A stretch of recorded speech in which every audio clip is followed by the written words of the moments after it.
দুনিয়ার জমিনে যারা জ্ঞান অর্জন করে চলবে, তলাবুল ইলমি ফারিদাতুন আলা কুল্লি মুসলিম, প্রত্যেক মুসলমান নর ও নারীদের জন্য আল্লাহ পাক এই জ্ঞান অন্বেষণ করাটাকে ফরজ করে দিয়েছে।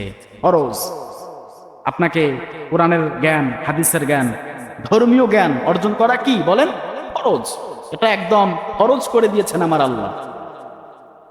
এখন এই ফরজ আইন থেকে, এই ফরজ হুকুম থেকে আমরা গাফেল। তার জন্যই জাতির জন্য লাঞ্ছনা, অপমান, মায়ের দুঃখ কষ্ট আমরা ভোগ করে চলছি। পৃথিবীতে মুসলমানদের সংখ্যা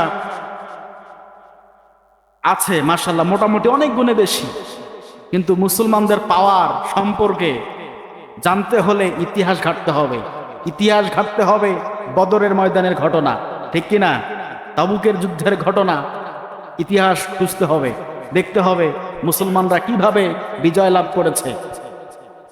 ঘাঁটতে হবে হুদাইবিয়ার সন্ধির ঘটনা, কিভাবে আল্লাহ রসুল তার 1400 সাহাবীকে নিয়ে বিজয় ছিনিয়ে এনেছিল। আমাদের পাওয়ার সম্পর্কে আমরা জানি না। আমরা মুসলমান কোন জাতি? না জানার কারণে, কারণ আমরা ইতিহাস ভুলে গেছি, জ্ঞান অন্বেষণ থেকে আমরা গাফেল। আমরা এখন পড়ে আছি ইংরেজি, বাংলা এগুলো নিয়ে।